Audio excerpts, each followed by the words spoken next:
एक कहावत है ना कि ग्रेट पीपल डाई यंग। जो महान लोग होते हैं वो जल्दी ही चले जाते हैं, दुनिया से विदा हो जाते हैं। और यही बात शेरशाह सूरी के साथ हुई। 5 वर्ष के शासन के बाद ही उनकी एक अकाल मृत्यु एक एक्सीडेंट में हो गई थी। लेकिन उनकी विरासत आज भी हमारे साथ है। कई सारे माइलस्टोन पूरे उत्तर भारत में मिले, खासतौर से हरियाणा में, पंजाब में, यूपी में। और उस समय उनकी सोच और समझ को आप देख सकते हैं कि वो आज की सोच से हमें कैसे मैच करती है। और उन्होंने एक तरह का जो उनके सराय होती थी, जो उनकी पोस्ट होती थी, उस पर एक तरह का एक इंटीग्रेटेड नेटवर्क बना दिया था, जिसमें बाजार भी लगते थे, जिसमें यात्री भी आते थे, ट्रेड भी होता था, जिसे हम आज की मॉल कल्चर कह सकते हैं। गिरते हैं और फिर उठते हैं, गिरते हैं फिर उठते हैं, लेकिन अपने लक्ष्य पर उनकी नजर थी और इसीलिए वो सफल हो गए। नमस्कार, हिस्ट्री की इस क्लास में आपका स्वागत है। You are most welcome to this class of history.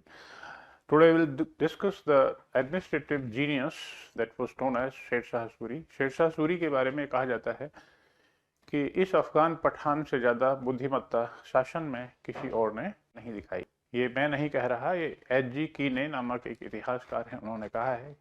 KR. कानूनगो ने शेरशाह सूरी के ऊपर काफी बड़ा ग्रंथ लिखा था। और शेरशाह सूरी इतने महत्वपूर्ण कार्य उन्होंने किए थे कि मुगल बादशाह अकबर ने अपने समय में उनकी एक बायोग्राफी लिखवाई थी, जो कि अब्बास खां शेरवानी ने लिखी थी। उससे उन्हें फायदा निश्चित तौर पर मिला होगा। इसीलिए शेरशाह सूरी के बारे में कुछ विद्वान ये कहते हैं कि उन्हें प्रीकर्सर ऑफ अकबर कहा जाना चाहिए, अकबर का पूर्वगामी। तो उसी एडमिनिस्ट्रेटिव जीनियस के बारे में आज हम चर्चा करेंगे। शेरशाह सूर ruled from 1540 to 45. In this short period of time, he did work wonders in the administrative system. बड़े लोगों के बारे में एक कहावत है कि वो लोग काफी मेहनती होते हैं। शेरशाह का हार्ड वर्किंग का आलम ये था कि he would start very early in the morning and he continued to work throughout the day, and he would go to the bed quite late. He would hear the reports of the state, then give the orders. अपने आप ही order dictate कराते थे। ये काम सुबह के 4 घंटे तक चलता रहता था। He would meet his officers and at the time he would inspect the army or forces. Army के जो कंटिनेंट्स थे उनका इंस्पेक्शन करते थे और दाग और हुलिया की पद्धतियों को लागू करते थे।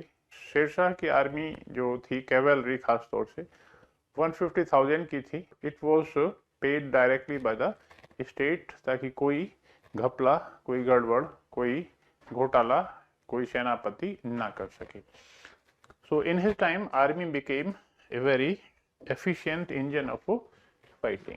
तीसरी बात शेरशाह सूरी के बारे में ये है, he established a system of communications. और इतना एफिशिएंट था ये सिस्टम कि जो डाक थी वो काफी तेजी से चलती थी। पूरे साम्राज्य में उसके लिए डाक चौकी की व्यवस्था कर रखी थी। ये जो सिस्टम था ये काफी ज्यादा तेज काम करता था। It was the intelligence system as also the dark system, as also the general information। और ये पूरे साम्राज्य में इसके लिए उन्होंने काफी बंदोबस्त कर रखे थे। यहाँ पे रोहतासगढ़ से लेकर और यहाँ तक बंगाल में रोहतासगढ़ ही था। एक डाक चौकियों की पूरी व्यवस्था थी। डाक चौकियों की व्यवस्था दिल्ली से आगरा के बीच में भी थी, आगरा के बीच में भी। और डाक चौकी की व्यवस्था आगरा से जयपुर, जोधपुर के क्षेत्र तक की थी। डाक चौकियों की व्यवस्था 1700 डाक चौकियां शेरशाह सूरी ने बनाई थी। और हर डाक चौकी पर एक सराय होती थी, सराय।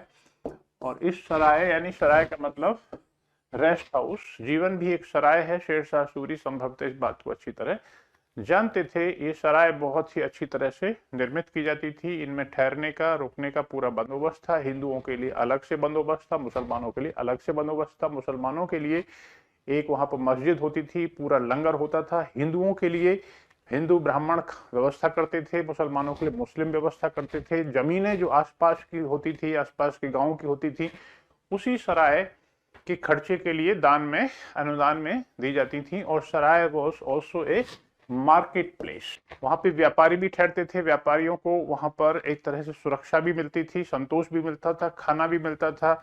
Everything was provided by the state. पानी पीने का, गर्म पानी, गर्मियों में ठंडा, और जाड़ों में गर्म पानी की व्यवस्था की जाती थी। खाने पीने का कोई भी खर्चा किसी से नहीं लिया जाता था। सख्त हिदायतें होती थी। हर सराय में एक कोस मीनार होती थी जो ईंटों की बनी होती थी, जिसके 3 सेगमेंट होते थे। ये कोस मीनार में एक कोस मीनार, एक या 2 कोस का डिस्टेंस होता था, कोस या पुरोह का डिस्टेंस होता था। और इस तरह से डाक 40-50 किलोमीटर पर आवर की रफ्तार से चलती थी। हर सराय में 2 घुड़सवार रखे जाते थे जो कि डाक की व्यवस्था को आगे पहुंचाते थे। ये वो रिले रेस, जैसे रिले रेस होती है ऐसे ही डाक चलती थी। तो 1700 सराय होती थी। एक जो रोड थी दिल्ली से आगरा होते हुए, एक रोड मांडू तक जाती थी। मध्य प्रदेश में मांडू है। जो रोड्स हैं इनका पूरा नेटवर्क उसने फैला दिया था। पुरानी जो रोड्स थी उनको ठीक कराया था, नई कुछ रोड्स बनवाई थी। ये जो जीटी रोड है, ग्रांड ट्रंक रोड, पहले से चली आ रही थी चंद्रगुप्त मौर्य के जमाने से, लेकिन उसको और अच्छी तरह से बनवाया था। और first time he started building the milestone, मील के पत्थर जिन्हें कोस स्टोन कहा जाता है, कोस मीनार कहा जाता है। ये दूर से ही दिखाई दे जाते थे जिससे कि लोगों को पता चल जाता। इन पर लाइटिंग की व्यवस्था भी की जाती थी। No sultan, no ruler has done such a wonder in the government.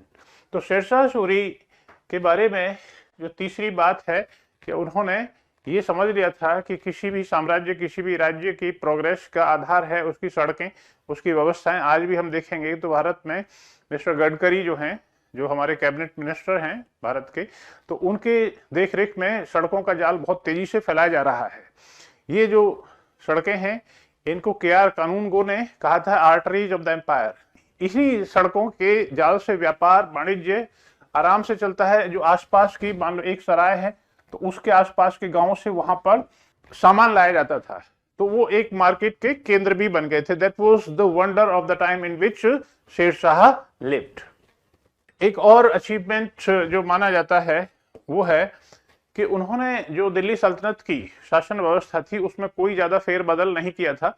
कुछ फेरबदल उन्होंने किया था अपने सहूलियत के हिसाब से। जैसे बंगाल में एक विद्रोह हुआ था, तो इस विद्रोह को दबाने के बाद उन्होंने बंगाल से सूबेदार की व्यवस्था समाप्त कर दी। सूबेदार होता है पूरे सूबे का यानी प्रांत का एक तरह से एग्जीक्यूटिव ऑफिसर। तो सूबेदार की जगह उन्होंने डिस्ट्रिक्ट ऑफिसर से सीधे सीधे केंद्र का संपर्क स्थापित कर लिया था। तो it was just like bypassing the system of the सूबेदार्स, जिससे कि बंगाल में विद्रोह की संभावना को खारिज किया जा सके। और उसके ऊपर जो डिस्ट्रिक्ट के ऑफिसर होते हैं, जैसे मैं ये बता देता हूं, ये है एम्पायर। एम्पायर के नीचे होते थे सूबे, और सूबे में होता था सूबेदार, और सूबे में होते थे डिस्ट्रिक्ट के ऑफिसर को फौजदार कहते थे, फौजदार। तो उन्होंने फौजदार के साथ संपर्क सीधे सीधे बना दिए थे और सूबेदार की व्यवस्था को बाईपास कर दिया था। फौजदार जो थे, जिले के फौजदार, हर जिले में एक फौजदार होता था, he was the executive officer. तो शेरशाह सूरी का जो इनोवेशन था वो इसलिए था कि Bengal was infamous for its rebellious nature. Bengal ने बहुत परेशान किया था दिल्ली के सुल्तानों को भी। तो ये इस बात की संभावना को खारिज करना चाहता था और सूबेदार की व्यवस्था को बाईपास कर दिया उन्होंने कि सूबेदार की हमें बंगाल में जरूरत ही नहीं है, सीधे सीधे डिस्ट्रिक्ट जो हेडक्वार्टर है उसी से कांटेक्ट हम करते हैं। और डिस्ट्रिक्ट हेडक्वार्टर में जो एग्जीक्यूटिव ऑफिसर है उसका नाम है फौजदार, उससे सीधे सीधे कांटेक्ट किया। और अपने विश्वास पात्र, यानी फौजदार हैं, अगर 10 फौजदार हैं तो 10 फौजदार के ऊपर एक अपना विश्वास पात्र अमीन ए बंगाला उन्होंने नियुक्त किया। अमीन ए बंगाला एक बड़ा ऑफिसर था, इस पद पर उन्होंने एक अपने ही बहुत विश्वास पात्र व्यक्ति को रखा जिससे कि वहां पर विद्रोह ना हो पाए। It was a very very great innovation. Sher Shah Suri ने व्यापार और वाणिज्य को बहुत प्रमोट किया। ये इस पॉइंट से आगे का चौथा पॉइंट हम मान सकते हैं, और इसी के साथ इसे हम समझा सकते हैं कि व्यापार की सहूलियत के लिए उन्होंने बहुत काम किया। चुंगियों की जो व्यवस्था थी, व्यापारी को सबसे ज्यादा परेशान जो करने वाली चीज है वो है बहुत सारी चुंगियां। तो उन्होंने कह दिया कि जो एंट्री होगी उस पर टैक्स लगेगा और एग्जिट पर टैक्स लगेगा, बाकी सब इंटरनल जो जो टैक्सेस थे वो सब खत्म कर दिए थे। और उसी के लिए उन्होंने एक तरह से करेंसी सिस्टम को रेगुलेट किया, व्यापार की सहूलियत के लिए करेंसी सिस्टम को रेगुलेट किया। हम करेंसी सिस्टम पर अभी आते हैं, लेकिन व्यापारियों के लिए शेरशाह सूरी का मतलब क्या था? शेरशाह सूरी व्यापारियों के लिए भगवान की तरह थे। शेरशाह सूरी ने यह कह दिया था कि किसी व्यापारी का सामान अगर लुट गया है तो उसकी व्यवस्था, उसका क्षतिपूर्ति, उसका कंपेंसेशन स्टेट को भरना होगा। जो राज्य के अधिकारी थे उनको निर्देश दिए जाते थे कि कोई भी व्यापारी को अगर कष्ट है, परेशानी है, तो उसकी परेशानी को वहीं उसी समय ऑन द स्पॉट सॉल्व किया जाना चाहिए। अगर किसी व्यापारी की मृत्यु हो जाती है तो उसकी संपत्ति उसके वारिसों को सही तरीके से ट्रांसफर हो, उसकी व्यवस्था की जानी चाहिए।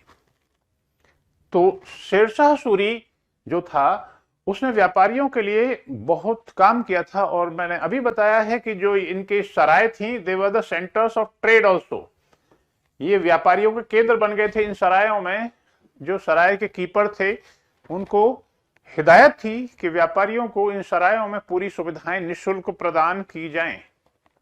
इसके साथ ही एक उन्होंने जो बड़ा काम किया था वो था सिक्कों की व्यवस्था। उस पर हम आई गए, सिक्कों की व्यवस्था। तो उन्होंने चांदी के, सोने के और तांबे के बहुत सारे सिक्के जारी कराए, gold, silver and copper coins.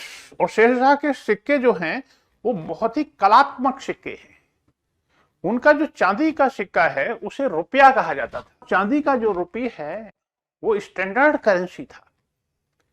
रुपी का चलन सबसे पहले शेरशाह ने किया था और उसका श्रेय जाता है, his rupee continue to work till the British times. और उसकी क्वालिटी बहुत अच्छी थी। उसमें 180 में 180 ग्रेन होता है, रत्ती में नापते हैं उसे। 180 में से 178 ग्रेन जो है उसमें सिल्वर का कंटेंट था। These coins were known for their purity. मैं नहीं कह रहा, ब्रिटिश टाइम में जब अंग्रेजों ने शेरशाह सूरी के सिक्कों को देखा, परखा, तो उन्हें आश्चर्य हुआ कि इतने अच्छे सिक्के किसी टकसाल में भला कैसे ढाले जा सकते हैं। और इन पर नागरी में भी इंस्क्रिप्शंस थे, नागरी लेख, जिससे कि ये पता चलता है कि जो आम जनता है उसकी भाषा तो नागरी है, देवनागरी। इसलिए शेरशाह सूरी को हम एक अच्छा प्रशासक मानते हैं, क्योंकि सिक्के की व्यवस्था अगर अच्छी होती है तो उससे व्यापार का फ्लो अच्छा होता है, टैक्सेशन का फ्लो अच्छा रहता है और सब चीजों की सहूलियत होती है। सैलरी डिसबर्समेंट में आसानी रहती है, टैक्स कलेक्शन में आसानी रहती है, व्यापार करने में आसानी रहती है, सिक्कों को आसानी से लैंड किया जा सकता है, बैंकिंग व्यवसाय में वृद्धि हो सकती है आसानी से। बहुत ही मेजर जो रिफॉर्म माना जाता है वह है पुलिस की व्यवस्था। पुलिस की व्यवस्था के बारे में हम कह सकते हैं कि शेरशाह सूरी ने अपने जो स्थानीय अधिकारी थे जिले के, उनको हिदायत दे रखी थी, परगने के अधिकारियों को हिदायत दे रखी थी कि कोई भी क्राइम होता है तो उस क्राइम के लिए आप लोग जिम्मेदार होंगे। और उन्होंने फिर ये जिम्मेदारी, डिस्ट्रिक्ट होता है, डिस्ट्रिक्ट, और डिस्ट्रिक्ट ऑफिसर फौजदार, जैसे आज जिलाधीश होता है या जिला मजिस्ट्रेट होता है, ऐसे ही फौजदार होता था। डिस्ट्रिक्ट के नीचे परगना होते थे, परगना में सिकदर होता था। इन लोगों को हिदायत दी जाती थी कि वो स्थानीय स्तर पर कानून व्यवस्था सुनिश्चित करें। कानून का उल्लंघन कोई करने वाले को बहुत ही कड़ी सजा की व्यवस्था की गई थी। और इन लोगों ने अपनी जिम्मेदारी को पास ऑन कर दिया, किसको? जमींदारों को। जमींदार स्थानीय स्तर पर चौधरी या मुकद्दम होते थे और उनको हिदायत दे दी गई थी, मुकद्दम को यानी विलेज का मुखिया, उनको हिदायत थी कि आपके एरिया में अगर कोई क्राइम होगा तो आपको वही सजा मिलेगी जो कि क्रिमिनल को पकड़े जाने पर मिलती। यानी क्राइम बिल्कुल पूरी तरह से स्टॉप हो गया, खत्म हो गया। और एक इतना महत्वपूर्ण है ये काम कि अगर कोई महिला रात के समय आभूषणों से लदी फदी अगर कहीं जाती थी तो कोई भी उसे टच करने की हिम्मत नहीं कर सकता था। पता था सबको कि अगर कोई बात हो जाती है then they would be brought to book, इन लोगों को पकड़ा जाएगा, इन लोगों पर भी उसकी आंच आएगी, इसलिए क्राइम बिल्कुल रुक गया था। A good government should be judged bye it's situation of the crime control. अच्छी सरकार वह है जो आम आदमी को अपराधों से मुक्ति दे और राहत दे, जिस पर कि शेरशाह सूरी खरे उतरते हैं। शेरशाह सूरी का एक और मेजर जो रिफॉर्म था वो था इनका रेवेन्यू सिस्टम। इन्होंने जो रेवेन्यू व्यवस्था की थी, हम लैंड रेवेन्यू सिस्टम की बात कर रहे हैं, इनकी जो व्यवस्था थी इसमें पहली बार इन्होंने कुछ ऐसे काम किए जो कि आगे चलकर बहुत लंबे समय तक चलते रहे। And even the Mughal emperor Akbar is said to have benefited from his work. Sher Shah Suri के टाइम में पूरे उत्तरी भारत का एक रेवेन्यू मैप तैयार किया गया था, और आपने नाम सुना है टोडरमल का। तो टोडरमल ने शेरशाह सूरी के टाइम में सरकारी नौकरी ज्वाइन की थी। टोडरमल ने ही पूरे उत्तरी भारत का एक अभिलेख तैयार किया था, पूरा मैपिंग किया था। ये बहुत इंपॉर्टेंट। बाद में टोडरमल ने मुगल बादशाह अकबर की सेवा ज्वाइन कर ली थी, उनके मिनिस्टर बन गए थे। और revenue system, land revenue system में 3 तरह की व्यवस्थाएं होती थी। एक तो होती थी नस्क या कानकुट। इसमें एस्टिमेट लगाया जाता है based on rough estimate of the produce. खेत पर जाएंगे और सर्वे करेंगे। ये सर्वे करेंगे कि भाई इसमें कितने मन का कोई फसल हो सकती है, कितने मन बीघा की हो सकती है। उसका आधार पर प्रोड्यूस का एस्टिमेट लगाते थे, रेवेन्यू लिया जाता था 1/3 की रेट से। दूसरा होता था बटाई सिस्टम। बटाई के भी 3 फॉर्मेट होते थे, खेत बटाई, लांग बटाई, गल्ला बटाई।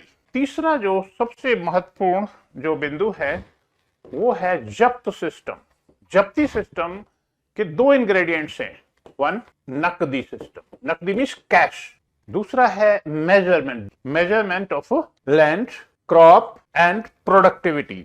पटवारी ये गांव जाकर रिकॉर्ड तैयार करते थे और हर किसान के अगेंस्ट उनका नाम लिखा जाता था, कितने बीघा जमीन है। बीघा और बिस्वा मेजरमेंट होते थे, बीघा एंड बिस्वा ये पर्शियन यूनिट्स हैं, बिस्वा। और हर किसान की जमीन का ब्यौरा तैयार किया जाता था, कितनी फसल, कौन सी फसल कितनी जमीन में है। जमीन के 3 कैटेगरी होती थी, गुड, मिडलिंग, बैड, उनका एवरेज लिया जाता था। और ये जो मापन है भूमि का, ये जरीब से किया जाता था। ये रस्सी का जरीब होता था और उससे किया जाता था, जरीब कहते थे उसे। और ये जरीब सिकंदर लोदी का जो जरीब था उसी पैटर्न पे था।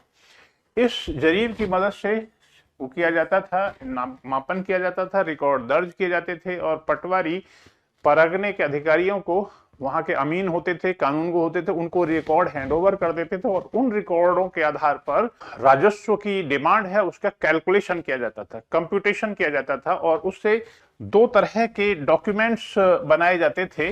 एक तरह का डॉक्यूमेंट होता था पट्टा, दूसरे तरह का जो डॉक्यूमेंट होता था उसे कहते थे कबूलियत डॉक्यूमेंट कैलकुलेशन शीट होती थी। जो किसान था उसका अंगूठा निशानी या सिग्नेचर लिया जाता था। इस कैलकुलेशन शीट में हर तरह से उसका कितनी फसल है, कितना गेहूं है, व्हीट है, कितना मक्का है, कितना कुछ है, सब कुछ उसमें कैलकुलेट किया जाता था। फिर डिमांड रखी जाती थी। शेरशाह सूरी की खास हिदायत थी कि जब कैलकुलेशन किया जाए तो उस समय नरमी बरती जा सकती है। नरमी बरतने का मतलब है कि किसान को जो भी सहूलियत दें तो उस सहूलियत को अगर देना है तो उसी समय दिया जाए। और फिर उसको कबूल किया जाता था। कबूलियत का मतलब आप एक्सेप्ट करते हैं, तो it can be called as the deed of acceptance. वो कहता था साहब मर जाऊंगा, इतना तो बहुत ज्यादा, अच्छा ठीक है कितना दे सकते हो, कि साहब इसमें से 50 रुपया घटा दीजिए। Revenue demand was calculated rupee, silver rupee, तो उसको घटा दिया जाता था। इसी तरह का एक और डॉक्यूमेंट तैयार किया जाता था, उसमें उसका पूरा लैंड रिकॉर्ड होता था, पट्टे को टाइटल डीड कह सकते हैं हम। इसको किसको दे दिया जाता था? किसान को दे दिया जाता था टाइटल डीड। इसी सेंस में और कुछ अन्य बातों में हम कह सकते हैं कि शेरशाह सूरी अकबर का एक प्रिकर्सर, शेरशाह सूरी अकबर का एक पूर्वगामी था। इसका मतलब है कि अकबर को शेरशाह सूरी के इन रिफॉर्म्स से काफी फायदा हुआ होगा, तभी तो अकबर ने एक अपने अधिकारी को, एक अपने इतिहासकार को इस काम पर लगाया कि वो शेरशाह सूरी के द्वारा किए गए कार्यों का एक ब्यौरा तैयार करे। और वो व्यक्ति था अब्बास खां शेरवानी। अब्बास खां शेरवानी ने अपनी तारीखें शेरशाही लिखी थी, उसको तोहफा के तौर पर अकबर को भेंट किया गया था 1580 के दशक में, और उससे शायद संभवतः अकबर का काम बहुत आसान हुआ होगा। कंटिन्यूटी है। शेरशाह सूरी का टाइम पीरियड है 1545 में उसकी डेथ हो गई थी, और अकबर जो आया था 1556 में आया था, और 1556 के बाद अकबर ने लगातार अपने प्रयोग किए थे। अकबर ने करेंसी रिफॉर्म्स भी बहुत बड़े पैमाने पर किए थे। शेरशाह सूरी के जो करेंसी रिफॉर्म्स है उससे भी अकबर को फायदा हुआ होगा। शेरशाह सूरी ने जो किंगशिप की कॉन्सेप्ट है, राजत्व की अवधारणा है, उसमें भी प्रयोग किया था, और उसने मुगल और तुर्कों के किंगशिप के कॉन्सेप्ट को एडॉप्ट कर लिया था। तो अफगानी जो कॉन्सेप्ट थी राज्य चलाने की, वो कॉन्सेप्ट थी, उसको उसने पूरी तरह से त्याग दिया था। In this sense he can also be called as a precursor of Akbar. तो शेरशाह के इन्हीं रिफॉर्म्स की वजह से पूरे भारतीय इतिहास में उसका एक स्थान है। शेरशाह को हम दिल्ली सल्तनत और मुगल साम्राज्य के बीच में एक पुल के कार्य के रूप में हम देख सकते हैं। इधर दिल्ली सल्तनत है, 1526 में दिल्ली सल्तनत का अंत हुआ, और इधर मुगल एम्पायर है। मुगल एम्पायर की वास्तविक स्थापना 1556 में मानी जाती है अकबर के आने से। और तो इसमें कैसे ट्रांजिशन, तो शेरशाह का जो सिग्निफिकेंस है उसी बात में है कि he smoothing the transition from the Delhi सल्तनत टू द मुगल्स। यानी जो इंस्टीट्यूशंस यहां पे बने थे, उन इंस्टीट्यूशंस को जो लगभग मृत प्राय हो गए थे इस बीच में 1526 से 1556 के बीच में, शेरशाह सूरी ने नए इंस्टीट्यूशंस खड़े नहीं किए। शेरशाह सूरी का हाथ लगते ही दिल्ली सल्तनत के जो इंस्टीट्यूशन मृत प्राय थे उनमें जान आ गई, वो फिर लाइव हो गए, वो डायनेमिक हो गए। It was the effect of the dynamic personality of Sher Shah Suri, and it is the real significance of his work. उसके कार्य का यही महत्व है कि उससे भविष्य में मुगलों का काम आसान हो गया।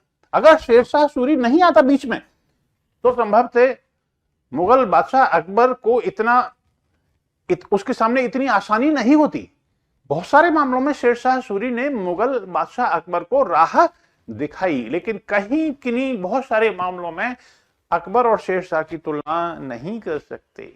जी की ने एक इतिहासकार हैं, वो ये कहते हैं कि no ruler of India has displayed such wisdom as this Pathan. अफगानों को पठान कहते थे, शेरशाह सूरी पठान था। और फिर के.आर. कानूनगो उसकी बड़ी तारीफ करते हैं।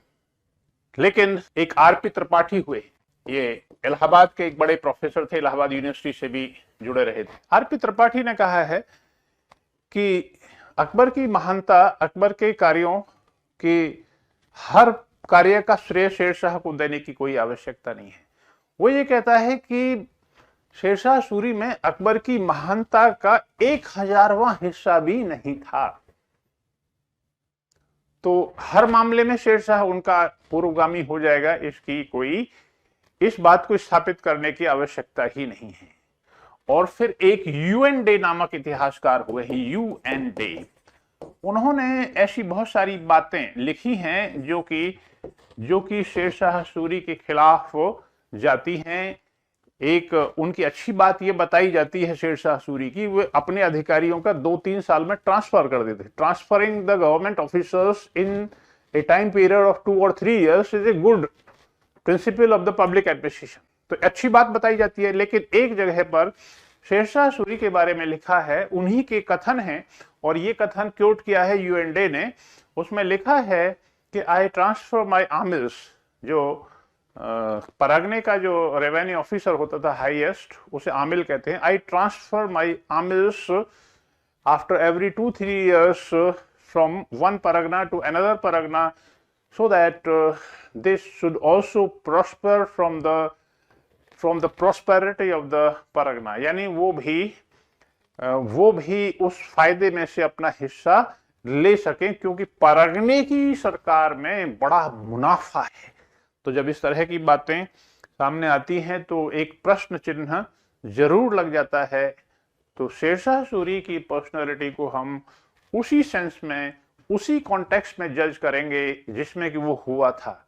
उनका तो महान योगदान इतना ही बहुत है कि जो संस्थाएं दिल्ली सल्तनत के काल से चली आ रही थीं, उन संस्थाओं को न केवल उन्होंने पुनर्जीवित कर दिया, बल्कि उन्होंने कुछ इनोवेशंस भी किए, नवाचार भी उन्होंने किया, और उसी के लिए उनका इतिहास में एक स्थान है। हम ये नहीं कह रहे कि वो अकबर जैसे थे, हम ये नहीं कह रहे कि वो अकबर से बहुत कम थे, हम तो ये कह रहे हैं कि Sher Shah bridge the gap which was there between Delhi सल्तनत and the Mughal empire.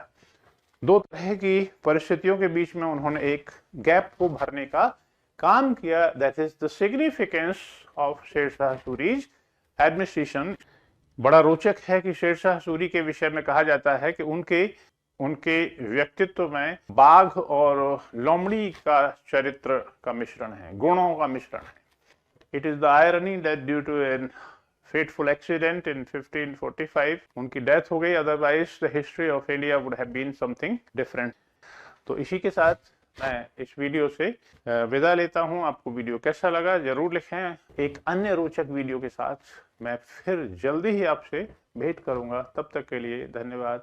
Thank you, take care, good bye.